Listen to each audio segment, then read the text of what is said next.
G'day battlers, and today we're going over the last of the 4 retro cups being run this month, the Sorceress Cup. So if you want to check out the Ferocious, Sinister or Timeless Cup videos, they'll be linked in the description below, and don't forget to subscribe while you're down there if you're looking forward to more content like this coming soon. But let's get into the Sorceress Cup 2.0. So the original Sorceress Cup was a typing themed cup, so Pokemon were eligible if they had at least one of Ice, Poison, Fairy, Psychic or Normal types, outside of the bans of Dugong, Alolan Raichu, Shadow Pokemon, and Pokemon that had a second charge move that cost more than 50,000 dust. So it's kind of like a legendary and mythical ban, but then also banning Pokemon that cost 75k dust for that second move. So the Sorceress Cup 2.0 isn't too different, it just has a few extra additions. So you are allowed to use Snorlax, Gallade, Metagross, and Galarian Linoone. So I'm going to tell you now, they aren't going to have a massive effect, so let's just get into the meta and we'll take a look at what I mean. So if you saw my original Sorceress Cup meta video, this image is incredibly similar. Like,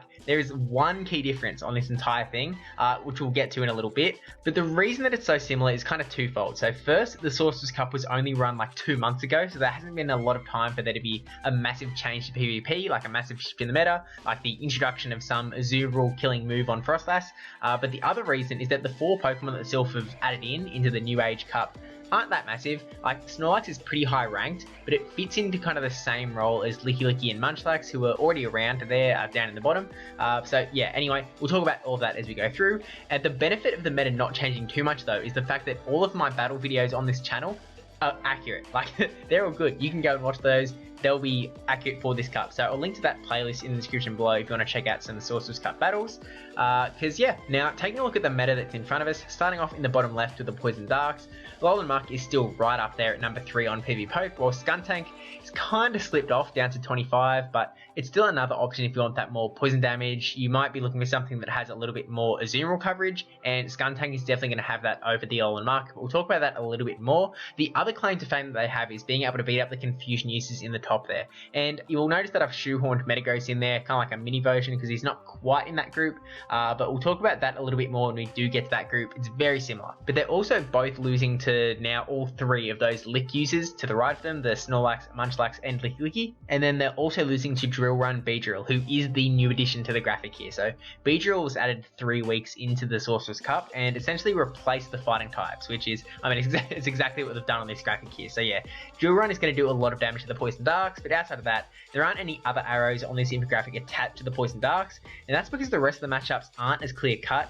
So as I said before, Skuntank can beat Azumarill, but then Azumarill can kind of beat Alolan Muck a little easier, and then Alolan Muck can beat Noctowl, but Noctowl can beat Skuntank. So it's kind of like, you know, there's pros and cons. It's kind of a, I actually said it in that last video, that it's kind of a good thing, because it means that there can be some diversity in teams in this cup, so you're not going to see the same cookie cutter team of 6, you can have a little bit of variety, which I think is really nice. So yeah, moving on to the Confusion users up the top, who I'm still going to call them the Confusion users, even though there is that little Metagross there, and just Metagross essentially acts as a slightly different dude, but I'll go over the matchups first with Hypno and Bronzong. So Hypno and Bronzong are going to be losing to the Dark Poisons as well as the normal Lick users down the bottom, and then they're also losing to the Ice types to the right, mainly because Shadow Ball is really scary, and they've both got Shadow Ball, Froslass being the big one that has Shadow Ball. But they do beat the Poison type Beedrill down the bottom, which they could also do that to the fighting types in a way, but it was a little less. I guess Bronzong's still a little scared of the Drill Run. But the matchups with Azumarill and Noctowl are both either moveset dependent or just generally one way or the other. Like, Bronzong beats Noctowl, Hypno is moveset dependent on beating Noctowl. It just seems like, you know, one good move and you're good. But Metagross is slightly different whilst having the same typing as that Bronzong, so that's kind of why he fits into that slot. Bullet Punch is the quick move. You're still going to lose to the Dark Poisons and the normal Lickers, but you'll now get the extra win up against Froslass, which is pretty huge, and then you're also going to be losing to Beedrill now.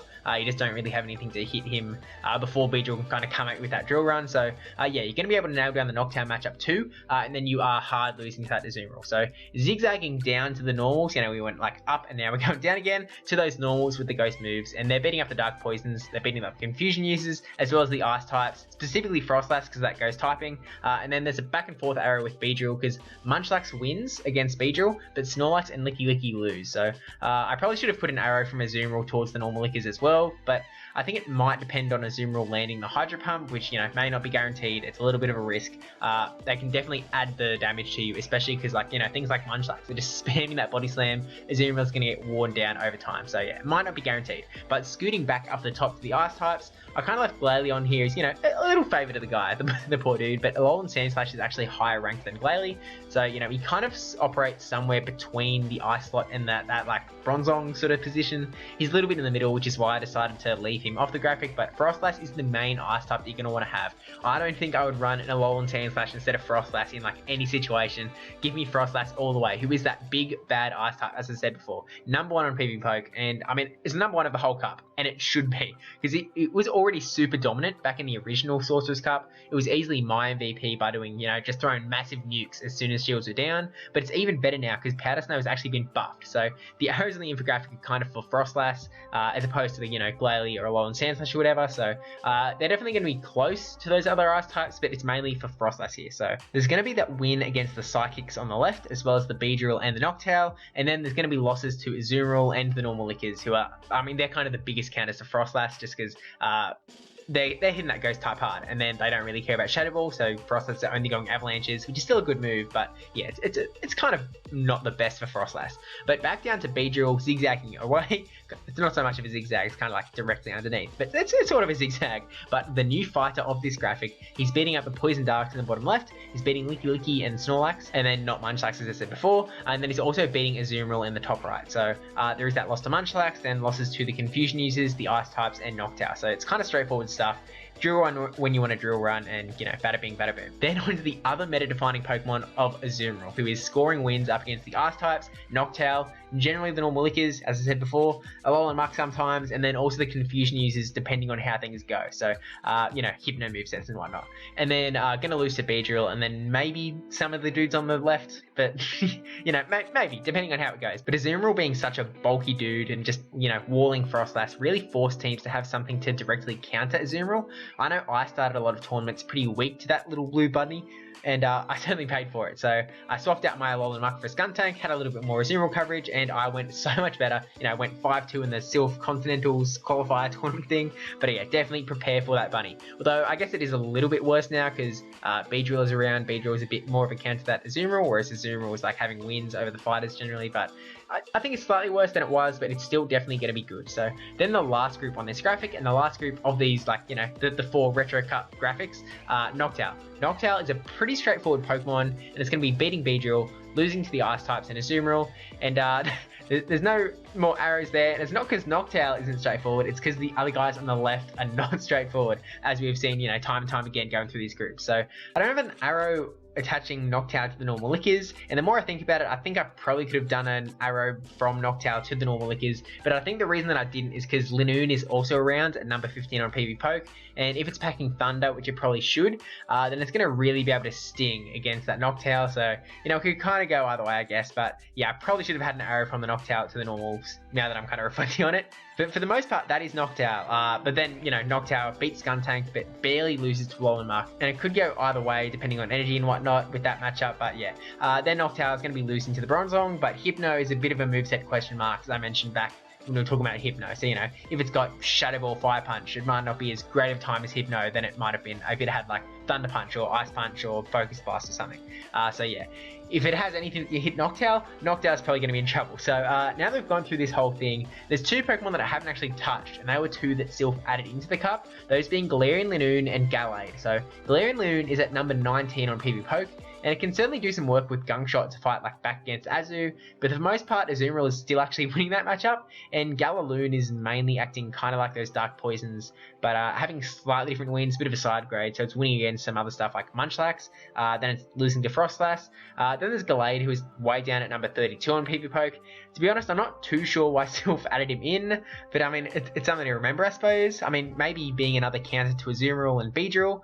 Actually, it also counters Frostlass, so if Frostlass doesn't doesn't land a single charge move onto Gallade, because they hit hard. Gallade is pretty squishy.